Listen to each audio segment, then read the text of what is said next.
সম্মানিত হাজিরিন, আজকে আমি আপনাদের সাথে কিছু কথা শেয়ার করব।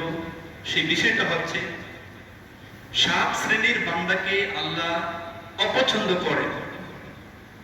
কয় শ্রেণী? 7 শ্রেণীর বান্দাকে আল্লাহ অপছন্দ করেন। মিনাল কোরআনিল কারীম, কোরআনুল কারীম থেকে। আরো থাকতে পারে হাদিসের মাধ্যমে, অন্য আয়াতের মাধ্যমে, কিন্তু আমি আমার ক্ষুদ্র গবেষণায়, ক্ষুদ্র রিসার্চে এই 7 শ্রেণীর বান্দা পেয়েছি, তাদেরকে আল্লাহ পছন্দ করেন না। তাহলে বলেন, আমরা কি আল্লাহর ভালোবাসা পেতে চাই কি চাই না? আল্লাহর ভালোবাসা যদি পেতে চাই, আজকের যে বিষয়গুলো আপনাদের সামনে আমি মেনশন করব, সেই বিষয় যদি আমার মধ্যে থাকে বা আপনার মধ্যে থাকে, আমরা কি করব? চেঞ্জ করে ফেলবো, দূর করার চেষ্টা করব। পারা যাবে না বলেন? তাহলে আসুন এই বিষয়গুলো আমি উল্লেখ করে আমার বিস্তারিত আলোচনা, অর্থাৎ মূল আলোচনার মধ্যে আমি প্রবেশ করছি। সাবাতু লা ইউহিব্বুহুমুল্লাহ মিনাল কোরআনিল কারীম, কোরআনুল কারীম থেকে 7 শ্রেণীর বান্দাকে আল্লাহ রাব্বুল আলামিন পছন্দ করেন না। তার মধ্যে থেকে 1 নম্বর বান্দা হচ্ছে আল মুতাদুন। মুতাদুন হচ্ছে সীমালঙ্ঘন যারা করে, যারা সীমালঙ্ঘনকারী, যারা লিমিট ক্রস করে, সীমা যারা অতিক্রম করে। হুদুদ, একটা নির্দিষ্ট সীমা আছে, সেই যে সীমাটাকে মানুষ অতিক্রম করে, এই লিমিট যারা ক্রস করে, সীমালঙ্ঘন করে, তাদেরকে পছন্দ করেন না কে? কথা বলেন, কে পছন্দ করেন না? আল্লাহ পছন্দ করেন না। তাহলে আমরা লিমিট ক্রস করব না। আমরা আল্লাহ পাকের যে সীমা আছে, সেই সীমার মধ্যে থাকার চেষ্টা করব। কারণ লিমিট যখন ক্রস করব, তাহলে আল্লাহ পাক আমাকে আপনাকে পছন্দ করবেন না। সীমা লঙ্ঘনকারীকে আল্লাহ পছন্দ করে না। এজন্য যেই কাজ করলে আল্লাহ পছন্দ করেন, সেই কাজগুলো আমরা করব। তবে সবচেয়ে মজার ব্যাপার হচ্ছে কোনটা জানেন? মজার ব্যাপার হচ্ছে কোন বান্দা যখন সীমা লঙ্ঘন করে, লিমিট ক্রস করে, আল্লাহ কিন্তু সাথে সাথে তাকে শাস্তি দেন না।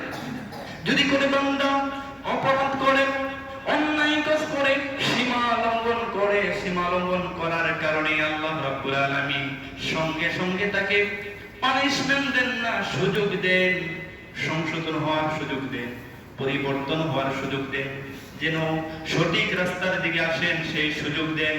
বান্দা যখন সেই সুযোগকে তোয়াক্কা করে, যখন আবার সীমা লঙ্ঘন করে, লিমিট ক্রস করে, তখন আল্লাহ রাব্বুল আলামিন তাকে শাস্তি প্রদান করে। তাহলে আল্লাহ 7 শ্রেণীর বান্দাকে অপছন্দ করেন। 1 নম্বর বান্দা হচ্ছে কি? যারা মুতাদুন, যারা সীমা লঙ্ঘন করে, যারা লিমিট ক্রস করে, তাদেরকে পছন্দ করেন না। তাহলে আল্লাহ কিন্তু ধরে না, ধরে না, ধরলে আল্লাহ সুযোগ দেন, আল্লাহ প্রিভিলেজ দেন, এক্সট্রা প্রিভিলেজ দেন, এক্সট্রা সময় দেন, সুযোগ দেন, যেন বান্দা কি করে, একটু বুঝ হয়, তার মধ্যে বুঝ তৈরি হয়। যখন বুঝ তৈরি হয়ে মহান রবের দিকে ফিরে আসবে, তখন আল্লাহ তাকে ক্ষমা করে দিবেন। কিন্তু তারপরও যদি বান্দা লিমিট ক্রস করে, তখন আল্লাহ রাব্বুল আলামিন আর সুযোগ দেন না, তাকে কি করে দেন? পৃথিবীতে যত জাতিকে আল্লাহ ধ্বংস করেছেন, তাদের কাছে নবী প্রেরণ করেছেন, ওহীর মাধ্যমে তাদেরকে দিক নির্দেশনা প্রদান করেছিলেন। নির্দেশনা আসার পর যখন তারা সীমা লঙ্ঘন করেছে, অবাধ্য হয়েছে, লিমিট ক্রস করেছে, তখনই আল্লাহ রাব্বুল আলামিন তাদের উপর আযাব নাযিল করে দিয়েছে। এমনিতে আল্লাহ আযাব দেন নাই। তেমনি ভাবে আপনারা কি সামুদ জাতির কথা শুনেছেন? সামুদ জাতির নামের কথা শুনেছেন? সামুদ জাতির সময় আল্লাহ পাক একজন নবী প্রেরণ করেছিলেন। সেই নবীর নাম হচ্ছে সালেহ আলাইহিস সালাম। কি নাম? কথা বলেন, কি নাম? সালেহ আলাইহিস সালাম। সেই নবী যখন আসলেন, আসার পর তার সম্প্রদায়কে বললেন, ইয়া কওমি ইবুদুল্লাহ, তোমরা আল্লাহর ইবাদত করো, আল্লাহকে এক আল্লাহ হিসেবে মানো, তার ইবাদত করো। আর আল্লাহ পাকের পক্ষ থেকে আমাকে মনোনীত করে নবী করে প্রেরণ করা হয়েছে। তখন তারা বিশ্বাস করছেন না। একের পর এক ওহী আসছে, তাদেরকে বলা হচ্ছে তারা সীমা লঙ্ঘন করছে, তারা লিমিট ক্রস করেছে। ক্রস করার পর তারা বলল, হ্যাঁ সালেহ, তোমাকে একটা কন্ডিশন দিলাম, সেই কন্ডিশন যদি তুমি পালন করতে পারো, তাহলে কালিমা গ্রহণ করব, তোমার প্রতি বিশ্বাস স্থাপন করবে, এক আল্লাহর প্রতি ইবাদত করব। বলল, কি কন্ডিশন? বলা হলো, এই যে পাহাড়ের ভিতর থেকে একটা উট বের করবা, উট বের করা, তারপরে উটটা হতে হবে 10 মাসের গাভী। কয় মাসের? 10 মাসের গাভী। উটটা বের হওয়ার সঙ্গে সঙ্গে বাছুর দিবে, বাছুর দেওয়ার পরে দুধ বের হবে, আমরা দুধ পান করবো, তখন বুঝতে পারবো তুমি সত্য দিন নিয়ে এসেছো, কালিমা গ্রহণ করে ফেলবো। এটা কি আসলে সম্ভব বলেন? আল্লাহ রাব্বুল আলামিনের দরবারে হযরত সালেহ আলাইহিস সালাম বললেন, ইয়া রাব্বুল আলামিন, আমি যখন ওয়াহদানিয়তের দাওয়াত নিয়ে তাদের কাছে যাই, তারা তো একটা কন্ডিশন দিয়ে দিয়েছে, একটা শর্ত দিয়ে দিয়েছে, এই পাহাড়ের ভিতর থেকে যেন একটা উট বের করি, আর উটটা হতে হবে 10 মাসের গাভী। আসার সঙ্গে সঙ্গে একটা বাচ্চা দিবে, আর উলান থেকে দুধ বের হবে, তারা দুধ পান করবে। এই মুজিজা, এই মিরাকেল যদি দেখাতে পারি, তারা নাকি কালিমা গ্রহণ করে মুসলমান হয়ে যাবে। জোরে বলেন আল্লাহু আকবার। আল্লাহ পাক নবীকে সেই মুজিজা দিয়েছেন, গাভী হয়েছে, বাছুর হয়েছে, দুধ দহন করেছে। তখন সেই সম্প্রদায় পুরা কপাল, সেই সম্প্রদায়ের লোকেরা বলল, হে সালেহ, তুমি একটা পাগল, তুমি পাহাড়কে পর্যন্ত জাদু করেছো, পাহাড়কেও জাদু করেছো। আচ্ছা বলেন, আল্লাহ তো কোরআনুল কারীমে বলে দিয়েছে, ইন্নাল্লাহা লা ইউহিব্বুল মুতাদিন, যারা সীমা লঙ্ঘন করে, যারা লিমিট ক্রস করে, তাদেরকে পছন্দ করেন না। এই মুজিজা দেখানোর পরও তারা কি করলো না? বিশ্বাস স্থাপন করলো না। তখন তাদের কিসের দরকার? আল্লাহ তো বলে দিয়েছেন যে আমি বান্দা যখন অন্যায় করে, সীমা লঙ্ঘন করে, অপরাধ করে, আমি তাদেরকে সুযোগ দিই, সুযোগ দিই, তারপরে যদি না মানে তখন আমি কি করি? তাদের উপর আযাব দিই। যখন তারা মানে নাই, তখন আল্লাহ কি করলেন? তাদের এত শক্তি ছিল, তারা পাহাড় কেটে কেটে, পাথরের পাহাড় কেটে কেটে অট্টালিকা, বাড়ি গাড়ি বানাতে, আল্লাহ পাক ভূকম্প দিয়ে তাদের বাড়ি গাড়িগুলোকে শেষ করে দিয়েছে, আযাব দিয়েছে।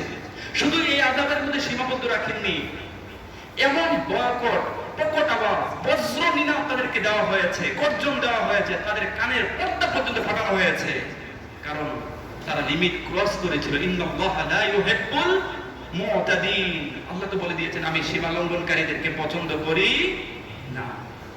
তারপরে আপনারা মুসা আলাইহিস সালামের নাম শুনেছেন। মুসা আলাইহিস সালাম ফেরাউনকে দাওয়াত দেওয়ার জন্য, সেই সম্প্রদায়কে দাওয়াত দেওয়ার জন্য আল্লাহ পাক প্রেরণ করেছিলেন। মুসা আলাইহিস সালাম তার ভাই হারুন সহকারে মুসা এবং তার উম্মতদেরকে যখন তিনি দাওয়াত দিতে লাগলেন, আল্লাহর ইবাদত করো, ইয়া কওমি ইবুদুল্লাহা মা লাকুম মিন ইলাহিন গায়রু, আল্লাহর ইবাদত করো। তারা বলল, আমরা বিশ্বাস করি না, তুমি যে নবী আমি মানি না, তার কোনো প্রমাণ আছে নাকি? ফেরাউনের কাছে যখন এই কথা বললেন, ফেরাউনকে বললেন, হ্যাঁ ফেরাউন, আমার হাতে যে লাঠি আছে, লাঠিটা যখন মাটিতে রাখার সঙ্গে সঙ্গে সাপ হয়ে যায়। জোরে বলেন সুবহানাল্লাহ। এই মুজিজা দেখানো হলো, সেই ফেরাউন বিশ্বাস করলো না, তার দল বল চেলা চামড়া যারা ছিল তারা বিশ্বাস করলো না। ওরা হাত দিয়েছে, দেখাও। মুসা আলাইহিস সালামের আরেকটা মুজিজা ছিল, হাতের বগলের মধ্যে যখন হাত রাখতেন, হাত যখন এইভাবে ফোকাস করতেন, হাতের মধ্য থেকে আলোর ঝলক দেখা যেত। জোরে বলেন সুবহানাল্লাহ। এই মুজিজাও দেখানো হলো, একের পর এক মুজিজা দেখানো হলো, তারপরও তাদের কপালে ইসলাম কালিমা জোটে নাই। জোরে বলেন নাউজুবিল্লাহ। কালিমা গ্রহণ করে নাই, এমনকি তাদেরকে মারার জন্য এসেছেন। আল্লাহ রাব্বুল আলামিন কোরআনুল কারীমের মধ্যে জানিয়ে দিয়েছেন, ফালইয়াউমা নুনাজ্জিকা বিবাদানিকা লিমান তাকুনু লিমান খালফাকা আয়া ওয়া ইন্না কাসীরাম মিনান নাসি আন আয়াতিনা গাফিলুন। তারা যখন লিমিট ক্রস করেছে, এখন তাদেরকে সুযোগ দিয়েছিলাম, সময় দিয়েছিলাম, নবীদের মাধ্যমে আমি জানিয়ে দিয়েছিলাম, বারবার ওহী নাযিল করেছে, অবাধ্য হয়েছে, সীমা লঙ্ঘন করেছে, এখন তাদেরকে সমুদ্রের মধ্যে নিক্ষেপ করে করে আমি ধ্বংস করে দিয়েছি। জোরে বলেন আল্লাহু আকবার।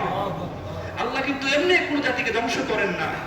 যখন তারা লিমিট ক্রস করে, সীমা লঙ্ঘন করতে করতে করতে যখন অতিষ্ঠ হয়ে যায়, তখন আল্লাহ পাক তাদের উপর কি দেন? কথা বলেন, কি দেন? আযাব দেন, তাদেরকে শাস্তি দেন। লূত আলাইহিস সালামের নাম শুনেছেন?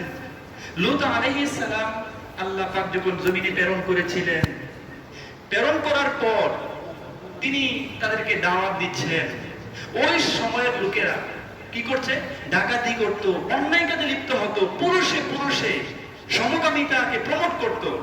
এখনো দেখবেন গোটা বিশ্বের মধ্যে একটা সংস্থা আছে, যারা এগুলাকে সমকামিতাকে প্রমোট করে থাকে, রেইনবো রং দলে যেটা গেল হয় তাদের এই নামে তারা কাজ করে থাকে। অর্থাৎ লূত আলাইহিস সালামের সময় তারা পুরুষে পুরুষে এই অপরাধ করত। আল্লাহ রাব্বুল আলামিন তাদেরকে সুযোগ দিয়েছেন নবীর মাধ্যমে যে এগুলা ভালো নয়, এটা অপরাধ, জঘন্য অপরাধ।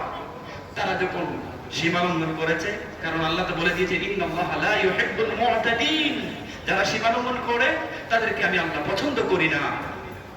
তখন তাদের মধ্যে আযাব দেওয়া হয়েছে। আল্লাহ পাক জমিনটাকে কি করে দিয়েছেন? উলটপালট করে দিয়েছেন। জমিনটা উলটপালট করে ফাজআলনা আলিয়াহা ওয়া সাফিলাহা ওয়া আমতারনা আলাইহা হিজারাতাম মিন সিজ্জিল, জমিনটাকে উলটপালট করে তাদেরকে সেই শাস্তি দিয়ে দিয়েছেন, কারণ তারা লিমিট ক্রস করেছিল, তারা অবাধ্য হয়েছিল, তারা সীমা লঙ্ঘন করেছিল। এমনকি সীমা লঙ্ঘন আপনি করতে পারবেন না।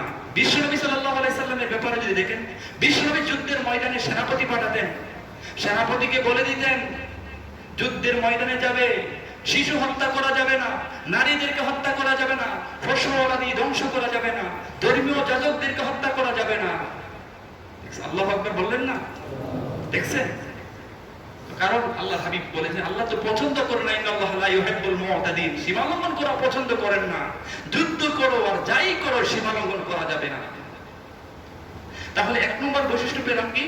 মু'তাদুন, মানে যারা সীমা লঙ্ঘনকারী তাদেরকে পছন্দ করেন না। কারা? কে পছন্দ করেন না বলেন? আল্লাহ পছন্দ করেন না। তাহলে আমাদের মধ্যে সীমা লঙ্ঘন আমরা করি কিনা দেখেন, একটু মিলানোর চেষ্টা করি যে আমি ক্ষমতা পেলে সীমা লঙ্ঘন করি, দায়িত্ব পেলে সীমা লঙ্ঘন করি, পরিবারের সাথে সীমা লঙ্ঘন করি, আমার ভাই মারা গেছে, ভাতিজি ভাতিজার যে সম্পদগুলো আছে এগুলো সঠিকভাবে বন্টন করছি না, সেই জায়গায় তো সীমা লঙ্ঘন করছি। অর্থনৈতিক ব্যাপারে সীমা লঙ্ঘন করছি। সীমা লঙ্ঘন মনে রাখতে হবে, যদি আপনি সীমা লঙ্ঘনকারী হন, আপনাকে পছন্দ করবেন না কে? আল্লাহ কিন্তু আপনাকে আমাকে পছন্দ করবেন না।